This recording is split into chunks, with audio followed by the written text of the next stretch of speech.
ये जो सन्यासियों की तरह भगवा वस्त्र पहने मांस मछली खाते हुए लोग आपको दिखाई दे रहे हैं, ये और कोई नहीं बल्कि रामकृष्ण मिशन के बड़े बड़े पदों पर बैठे हुए सन्यासी हैं।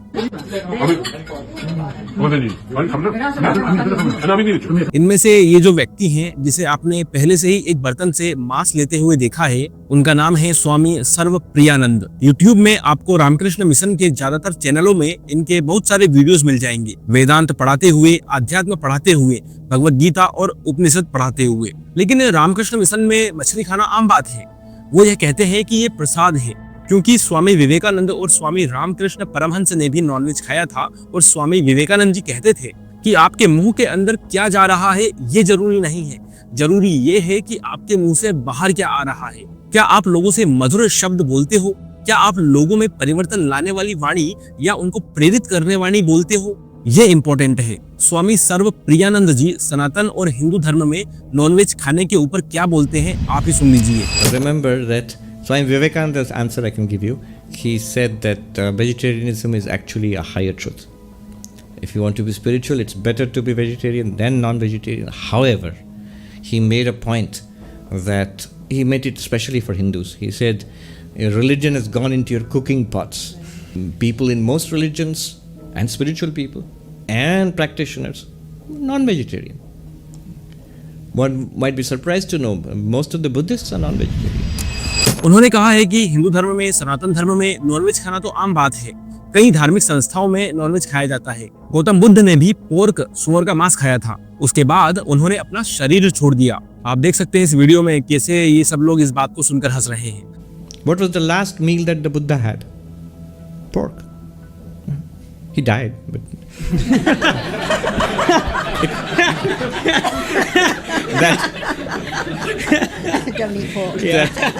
that killed him. But yeah. So the point is कि गौतम बुद्ध ने पोर्क खाया था या नहीं, इस बात के ऊपर हजारों सालों से अनेक विद्वानों के अलग अलग विचार हैं। लेकिन इस बात का एग्जैक्टली कोई सबूत नहीं मिलता कि उन्होंने अपना शरीर छोड़ने से पहले पोर्क खाया था। ये एक बहुत बड़ा टॉपिक है। इसके ऊपर डिस्कशन करने के लिए अलग से वीडियो चाहिए, जो कि मैं अगले शनिवार को लाऊंगा।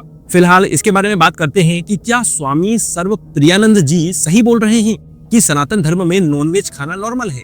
क्या एक सन्यासी जो भगवा वस्त्र धारण करता है, जो समाज को धर्म का उपदेश देता है, उसके लिए नॉनवेज खाना नॉर्मल है? इन सभी टॉपिक्स के ऊपर डिस्कशन से पहले मैं यहाँ पर स्पष्ट कर दूं कि मैं किसी भी संस्था के ऊपर या किसी व्यक्ति विशेष के ऊपर हमला नहीं कर रहा हूँ। मैं सिर्फ सनातन धर्म की मूल शिक्षाओं को यहाँ पर प्रेजेंट करने की कोशिश कर रहा हूँ। मनुस्मृति में साफ साफ लिखा है कि जो व्यक्ति मांस खाता है वो उस जीव के मांस से बना हुआ है जिसका वो मांस खाता है। मनुस्मृति के 5वें अध्याय में कहा गया है कि मांस खाने वाला, मांस बेचने वाला और मांस पकाने वाला तीनों ही पाप के भागीदार होते हैं। अब आप लोग सोच रहे होंगे कि ये तो बहुत ही स्ट्रॉन्ग स्टेटमेंट है, लेकिन आपको जानना चाहिए कि इसके पीछे बहुत ही डीप साइंस और आध्यात्मिकता है।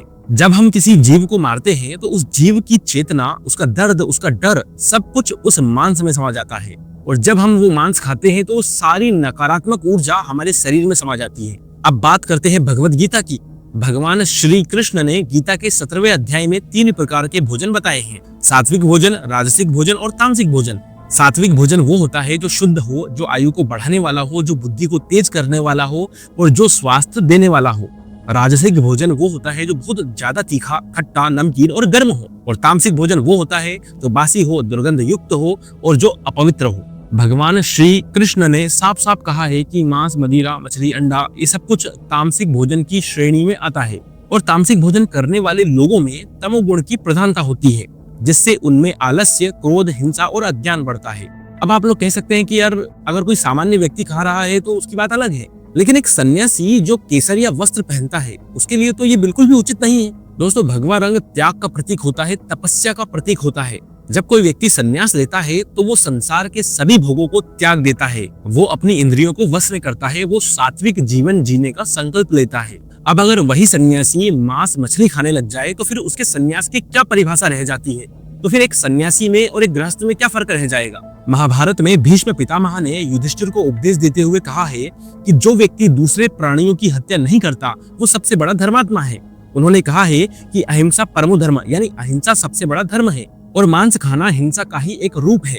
भले ही आप उस जानवर को नहीं मार रहे हो, लेकिन आपके खाने के लिए कोई और व्यक्ति उसको मार रहा है, तो इनडायरेक्टली आप भी उस हिंसा के भागीदार हो। अब बात करते हैं वेदों की। ऋग्वेद में कहा गया है कि गौ हमारी माता है, यानी वेदों में जानवरों को परिवार का हिस्सा माना गया है।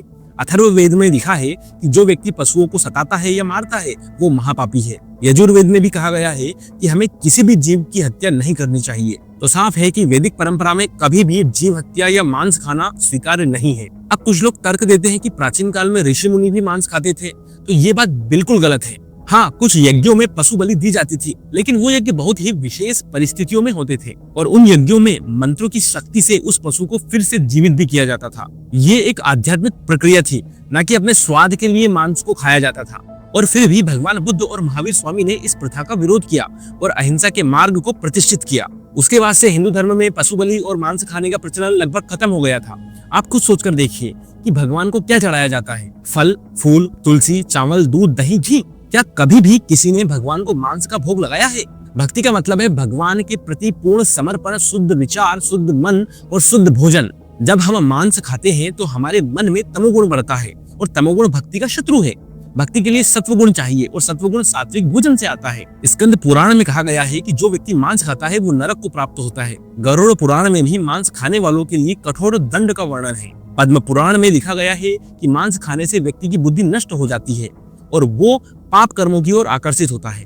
तो सभी शास्त्रों में, सभी पुराणों में एक ही बात कही गई है कि मांस खाना पाप है। अब कुछ लोग कहते हैं कि रामकृष्ण परमहंस तो खुद मछली खाते थे, इसलिए उनके फॉलोअर्स भी खा सकते हैं। तो दोस्तों, पहली बात तो ये कि हमें किसी एक व्यक्ति के जीवन को देख करके पूरे धर्मों के सिद्धांतों को नहीं बदलना चाहिए। रामकृष्ण परमहंस एक महान आत्मा थे, इसमें कोई शक नहीं, लेकिन उन्होंने भी कहा था कि आध्यात्मिक उन्नति के लिए सात्विक भोजन जरूरी है। और उनके परम शिष्य स्वामी विवेकानंद जी ने भी पश्चिम में जाकर मांस खाना बंद कर दिया था, क्योंकि उन्हें एहसास हो गया था कि ये आध्यात्मिक जीवन के विरुद्ध है। दूसरी बात, अगर कोई महात्मा किसी कारणवश कुछ खाता भी था, तो क्या ये सही है कि हम भी वो खाना चालू कर दें? महात्मा लोग तो बहुत सारी चीजें ऐसी करते हैं जो सामान्य लोग नहीं कर सकते। वो दिन रात तपस्या करते हैं, वो भोजन के बिना महीनों रह सकते हैं, वो अपनी इंद्रियों को पूरी तरह से वश में कर सकते हैं। तो क्या हम भी वो सब कर सकते हैं? नहीं ना। तो फिर सिर्फ मांस खाने वाली बात को ही क्यों पकड़ते हैं? हमें शास्त्रों के सिद्धांतों का पालन करना चाहिए, न कि किसी एक व्यक्ति के जीवन का। हमें कभी भी भगवान और महान संतों को इमिटेट नहीं करना चाहिए।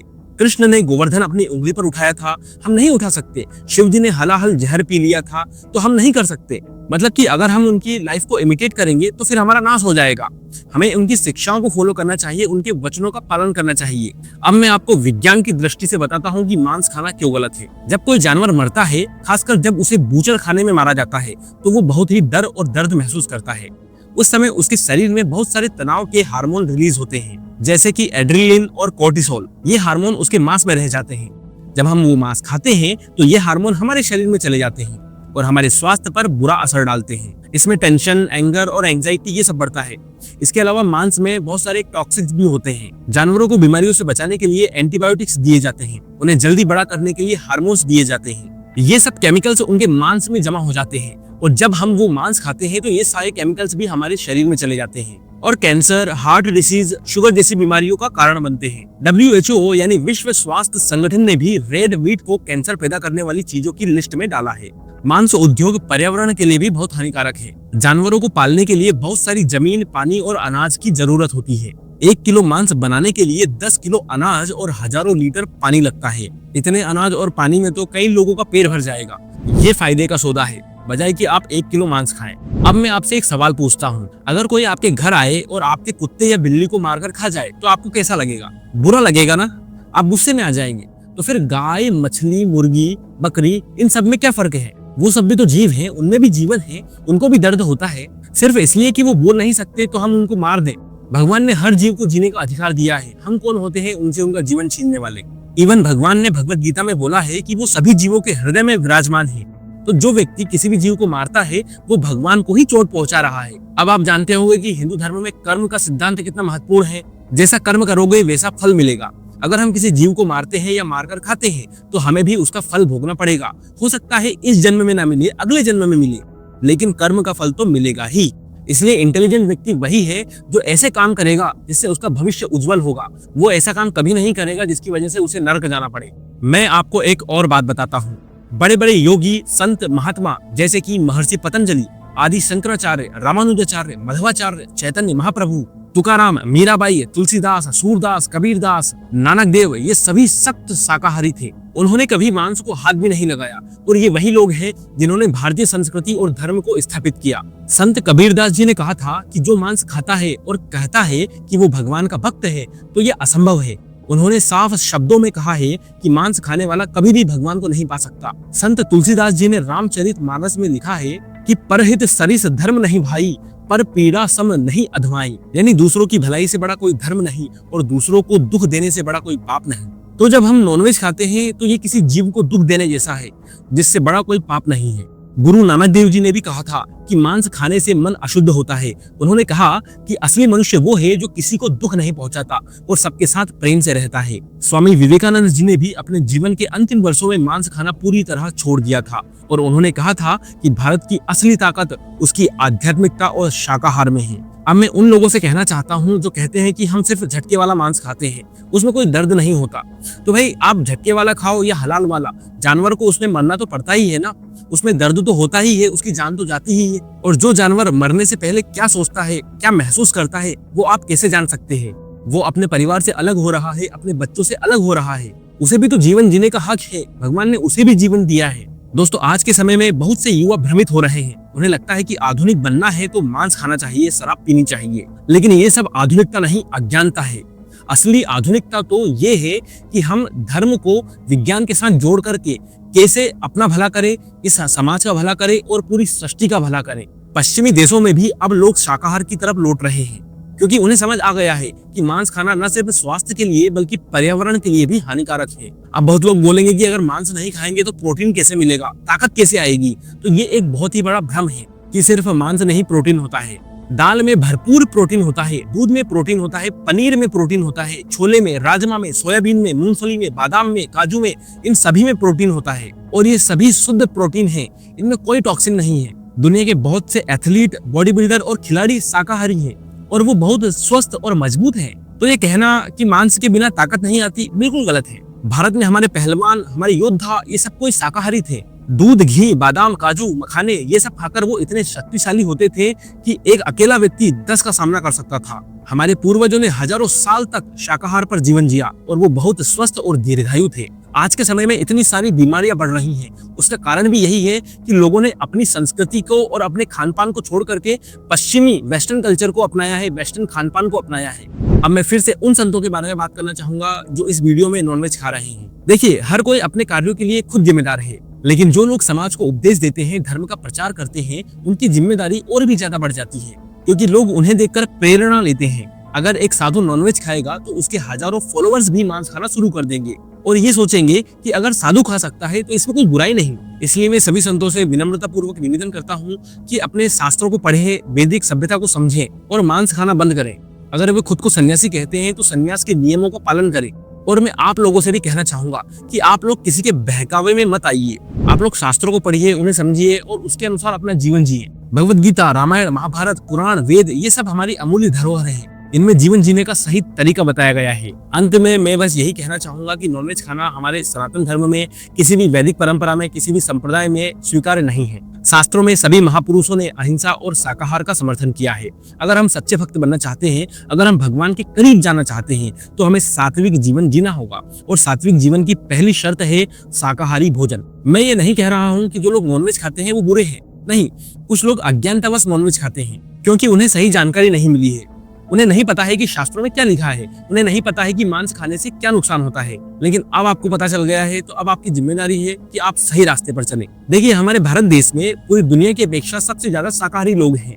ये हमारी पहचान है और इस बात पे हमें गौरव भी है। लेकिन धीरे धीरे वेस्टर्न कल्चर के प्रभाव के कारण फास्ट फूड की दुकानों पर चिकन बर्गर, फिश फ्राई, ये सब बिक रहा है। युवा पीढ़ी को लग रहा है कि ये कूल है, फैशन है, लेकिन उनको नहीं पता कि ये उनके स्वास्थ्य के लिए और उनकी स्पिरिचुअल लाइफ के लिए कितना हानिकारक है।